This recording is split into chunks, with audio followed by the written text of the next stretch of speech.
All right, welcome to this training. We're going to be talking about which business bank account to actually open. So after you've gone ahead and set up your legal entity, now after you have that kind of in the process, once all of that is set up, right, what you're going to do next is you're going to go ahead and set up your business bank account. So long as you are not option number one, right? So as long as you're not a sole prop with no business bank account, we talked about all these different options in a previous training. As long as you are not that, every single other option actually depends on a business bank account because you are going to be having some sort of funds coming into your business. Okay. So the reason why this is so important is because of the fact that once you start accepting money for your business activities, having a separate account is going to be massive. It's going to help you keep track of all of the money that is coming in and out, and you're going to have all sorts of expenses for running your business, right? And so it's going to be so much easier to keep those expenses separate from your personal expenses, right? So as you're doing business, you might go out and let's say buy a microphone or sign up for some software, or you might purchase like a notebook, or you might purchase a keyboard or some desk tools, or even your desk might be expensible for business purposes as well. And so if you don't actually have a separate business bank account, when the end of the year comes around and it comes time to do your accounting,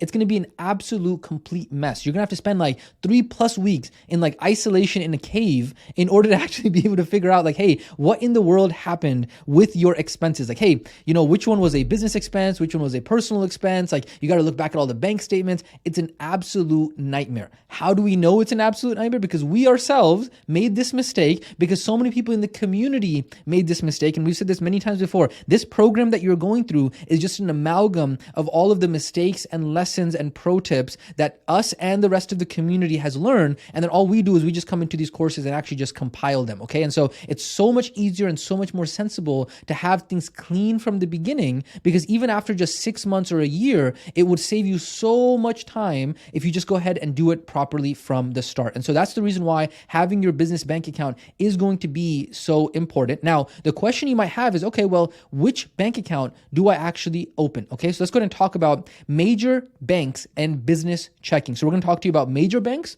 and alternative banks. Okay, so pretty much every single major bank that is out there is going to allow you to be able to open up something called a business checking account. So whether that be Chase, Bank of America, Wells Fargo, Capital One, US Bank, most Canadian banks as well. But the issue though, and obviously these are all US banks as well, right? The issue though is that not all banks are created equal. Some are more annoying than others, right? Some of them have like outdated technology as if you're still living in the 1990s. Some of them don't let you be able to do things easily. And so from our experience of dealing with different bank accounts in the past, we have used Bank of America, Wells Fargo, Capital One, US Bank. We have used them. And what we have found out that a lot of them are not that great. But again, this is all preference. It all just depends on like, hey, it's up to you. We're just sharing with you our experience and what we have noticed inside of the community. So in the last couple of years, we've actually transferred all of our business and even our personal bank accounts to Chase. And so far we have had a great experience. Okay. So again, totally up to you. We're just sharing with you what we have seen inside of the community. And just because Chase has a great,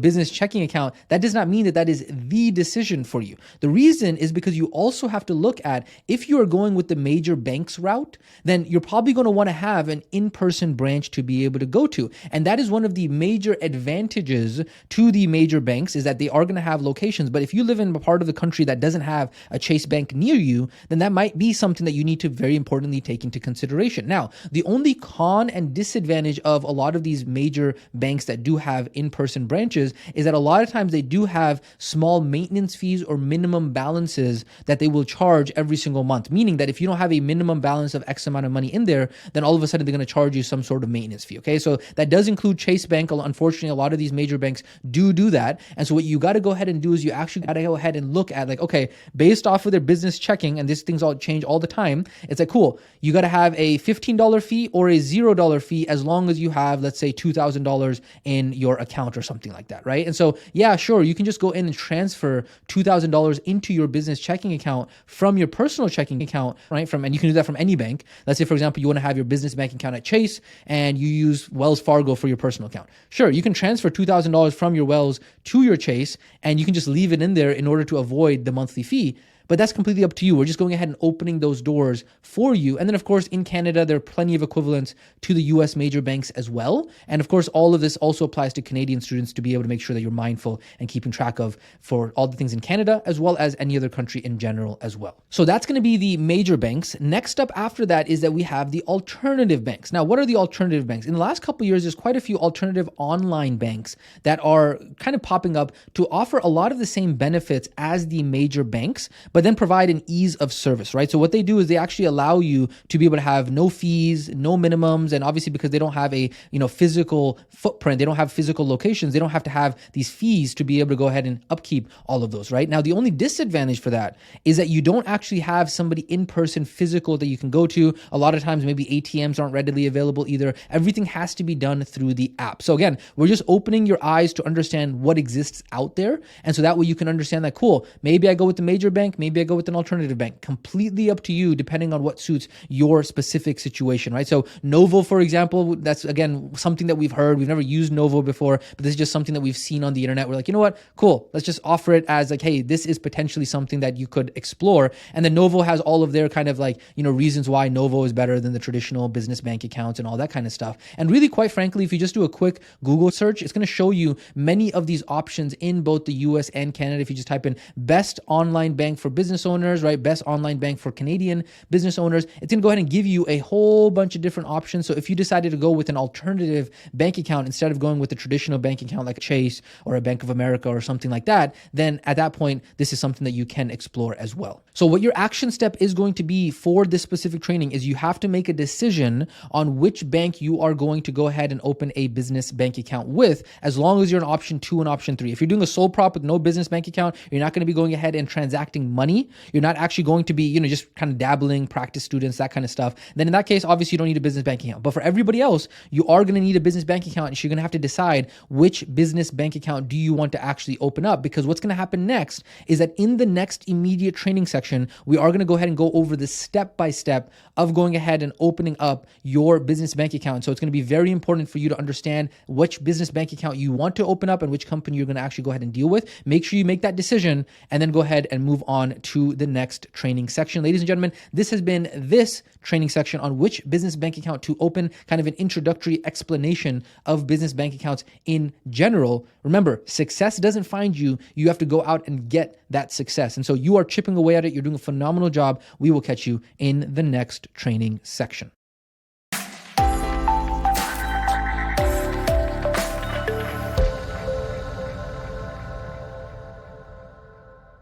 All right, welcome to this training section. We're going to be talking about the step-by-step of opening your business bank account. Okay, so the previous training was a high-level overview. Now we're going to do a high-level overview of the step-by-step. So it's very straightforward. Let's go ahead and jump right into it. Step-by-step of opening up your business bank account. The very first step is going to be for you to go ahead and make a decision of which business bank you are going to go ahead and work with, whether that be a major bank or an alternative online bank. You are going to go ahead and have to make that decision regardless of if you're a US student, a Canadian student, or from any other country in general.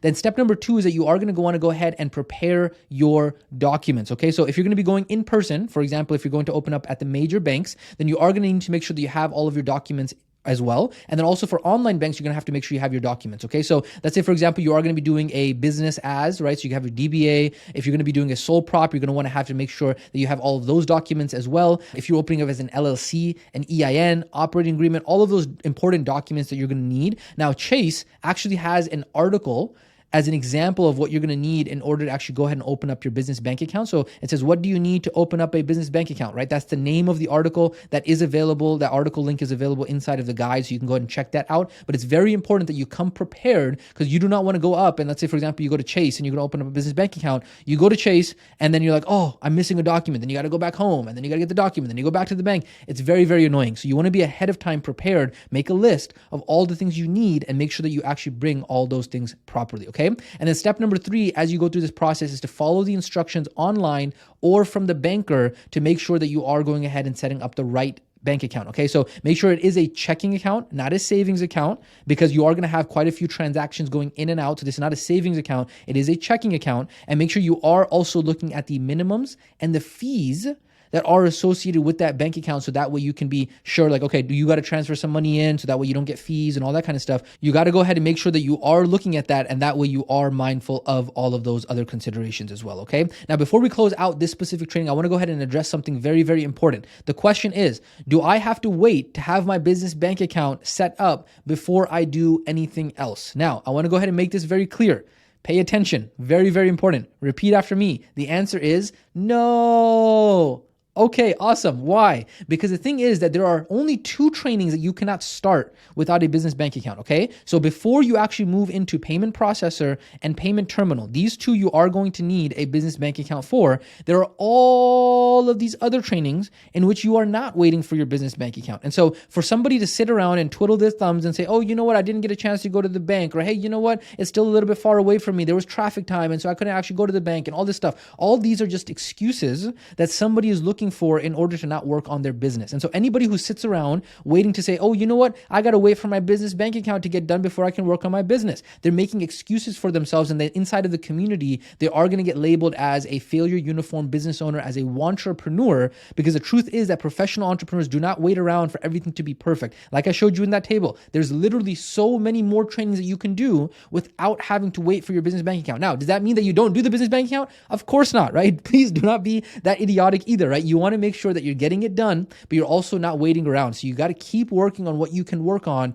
at the time that you're working on it, right? So let's say, for example, you're watching this training at 8 p.m. at night. All the banks are closed and you still have an hour to work on. You're not going to be like, okay, well, you know what? I'm not going to work on anything right now because the banks are closed. I'm just going to go and watch Netflix. Of course not. You still got an hour to work. Keep on going through the trainings. Keep on building what it is that you got to work on. And so you got to get the work done, but you got to have the wisdom to know, hey, what is important for me to be able to work on? And the devil is in the details. You got to have the nuances, the wisdom to know what's important. So with that being said, ladies and gentlemen, this has been this training on opening up your business bank account. What's next? We still have some other trainings to actually go through here, because once you are in the process of getting your business bank account set up, there are other legal business status and information that have to be gone ahead and updated inside of your actual business platform. So that's actually what we're going to go ahead and talk about next. And then obviously, if you are waiting to go ahead and get your business bank account, finalized, then obviously you can go ahead and come back to this training, come back to the training that's right after this, and you can go to a different training, go ahead and maybe work on your calendar, your scheduler, your contact management, right? Something, work on some other part of your business. And then when you're ready to go ahead and get your business bank account set up and your invoicing and your payment processor, then you can obviously come back to this. Okay. So ladies and gentlemen, this has been this training section on the step-by-step of opening up a business bank account. Every step that you take in the right direction is progress. Don't beat yourself up. It doesn't matter if it's going slow. That's just your expectation of it.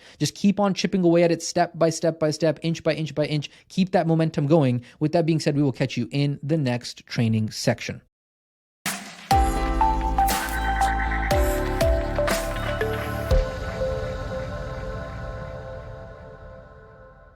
All right, welcome to this training step where we're going to go ahead and walk you through a very critical step, which is updating and editing your legal business status and business information so that way it is up to date inside of your business platform. Now, the step that we're about to walk through right now is absolutely critical because in an upcoming training, we're going to go ahead and walk you through how to submit your business application for your business phone number and other important legal business setup in the upcoming training section. So if you do not complete this properly, if you do not go ahead and complete this, very easy. We're going to walk you through it. But if you don't do it, then you're going to go ahead and get messed up in the future. Okay. Now, the reason why we're going to go ahead and do this right now is because probably at this point in the course, at this point in the training, hey, what is your business type? You probably have your business registered. So you have your EIN number, or if you're going to be a sole prop, your SSN number, right? You know all of the other business legal information. And so that's the reason why you're going to go ahead and be able to go ahead and update it inside of your business platform. Now, the reason why you have this is because you probably needed all of that for your business bank account. And so that's the reason why we went ahead and strategically placed this training right over here and why it's going to be important for you to go ahead and do this from this. Okay, so let's go ahead and follow along with us as we do this. It's very straightforward, but again, you want to make sure that you are in fact doing it step by step. So you're going to go ahead and open up ClientKit, and then what you're going to do, which is your business platform, you're going to go over here to settings at the bottom left. And then once you go over to settings, you're then going to go over to business profile. Okay, so it's going to be the very first one. And there's going to be 4 things that we're going to go ahead and do here together. Okay, so the very first one is going to be your business physical address. Then it's going to be your business information. Then it's going to be the authorized representative. And then we're going to go ahead and turn off a feature called missed call text back. Okay, so let's go ahead and do all 4 of those together right now. So first and foremost is going to be your business physical address. It's going to be here right now. And of course, software companies change all their UI all the time. Depending on when you're going through this training, it might look a little bit differently. It might not, but you want to go ahead and update your business physical address. Now there is a little eye icon for information right over there. It says enter the exact business address as it appears on your EIN listing. Now, a couple notes on this right here, okay? So this is going to be the information that was on the EIN letter that was registered with the IRS. So you want to make sure that you're entering in the address exactly the same way, with the dots, with the hyphens, with the capitalizations, all of that. Now, if you are a sole prop, then this is just going to be your local home address. Now, even your LLC might be your local home address. It might not be. It depends, right? And so again, it just whatever's on your EIN number for your LLC, if you have an LLC. If not, it's whatever is for your sole prop. Okay, so that is what's going to go ahead and be placed right over here with the business physical address. Next up, after that, and make sure you pause and actually complete that, okay? Next up, we're going to go ahead and fill in the actual business information right over here. Right over here, okay? And so the business information, you're going to have a drop down right over here. And for most of you, you're probably going to go ahead and select limited liability company or sole prop, okay? Then you're going to go ahead and put the business industry. For us, it's probably going to be education. We are not, and a lot of people get this confused, we are not healthcare. Healthcare is like medical, you're prescribing medications, that kind of stuff. We are primarily based around education, health education, business education, all that kind of stuff. You're probably going to be education as well, unless you know what it is that you're doing, and you can kind of look at some of these other options, but education is most likely going to be the best for most of you. Over here, you're then going to go ahead and select what is your EIN type. Now, here's the thing. If you're a sole prop, you still go ahead and select EIN. Obviously, if you're in Canada or Great Britain or something like that, that might be a little bit different. But for most of you, it is going to be EIN if you're in the US. And then what you can go ahead and do is that if you are a sole prop, you're not going to enter in anything right over here. And you're just going to go ahead and select my business is not registered. And so that's only if you're a sole prop, okay? If you're not a sole prop and you have an EIN number and you have an LLC, then you're going to enter in your actual EIN number right over here. Very, very, very important. EIN goes right over there. If you do not have an EIN, then you go ahead and select that box right there, and it's going to go ahead and disappear this EIN box right over here. Next up, after that is then over here, business regions of operation. For most of you, it is going to be US and Canada, and that's probably going to be the only one that you go ahead and select. And then you want to make sure that you do go ahead and hit update information so that way you save everything, okay? Of course, I didn't mention it earlier here as well, but the business physical address, you do want to make sure that you go ahead and hit update there as well. Otherwise, it is not going to save. A lot of times what I like to do is I do like to go ahead and refresh the screen so I can see if in fact did save or not. So it's going to be very important for you to make sure that you are saving all of that information on there, okay? So we've talked about business physical address. We've now talked about the business information. The third place that we're going to go ahead and fill out is going to be the authorized representative, and this is going to be filled out with your personal information. Okay, so right over here on the right side, you have your authorized representative. The authorized representative means you, right? Primarily the business owner. And so you're going to go and fill in your first name, your last name. It's going to be your personal email address. It's not going to be your business email address. It's going to be your personal email address for yourself. Whatever your job position is, for a lot of you, probably the CEO, or if you know any better, you can pick something else on there as well. Okay. And then this is going to be your personal phone number. This is going to be, okay, how can the legalities, right? When you submit your business information, when you submit your business application later on in upcoming trainings, how can those government entities get in contact with you specifically? That's why it's going to be your personal information on there. Beautiful. So we're chugging along here. We went ahead and got 3 out of 4 taken care of. Now this last one, this is actually not business legal information, but this is going to be important that you can go ahead and knock out right now, which is actually turning off missed call text back. Okay. So it's called missed call text back. So if you scroll down, there's going to be an option all the way down here, which says missed call text back. Now, what we're going to go ahead and do is we're actually going to go ahead and turn that off. And then we're going to go ahead and click save. Now, let me go ahead and explain to you what this is so that way you're empowered to know when, if and when you want to actually turn this on. So what is this? This is actually an amazing feature for business, because how many times have you called up a local business and they did not pick up? Probably a lot of times, right? Especially if you're calling a mom and pop store, right? And so what this feature does that we just turned off, this feature actually allows it so that way if you get a missed call on your business phone number and no one picks up, it automatically sends a text message to the person who called asking them what they need help with. Okay, so let me go ahead and turn it back on so you can see what the message they had in here was. Okay, hey, this is NutriFit Wellness. We saw that we missed your call. how can we help, right? And so what this does is it allows you to be able to get those leads, because a lot of times this is going to be a lead who's calling to be able to know like what hours of operation, what do you have, pricing information, and all that kind of stuff. Now, why are we turning this off? The reason why we're turning this off and we're hitting save is because right now you probably do not have the authorized application approved to have business text messaging or even a business phone number inside of your business platform. And so what we're going to do is later on, if you decide that you want to turn this on, if you say, hey, you know what, this is an amazing feature, which quite frankly it is, it's probably going to generate huge amounts of revenue if that is a feature that you end up actually using, well, you can go ahead and turn it on then. And then also obviously later on, if this is something you're like, you know what, I want to have an additional training for that, make sure you go ahead and ask inside of the community, because again, all we really do is just compile based off of the learnings and the mistakes and the pro tips that the community is doing. And so obviously we can go ahead and make those trainings if necessary, or somebody else in the community can help assist with that. But the biggest thing is the reason why we're turning it off for right now is because you probably do not have a business phone number that's registered for text messages yet. So that's why we need to turn that off. So that way, if you do miss any calls, you don't get any text messages that go out. Okay. So the very first three that we went ahead and covered, which was the business physical address, business information, and authorized representative,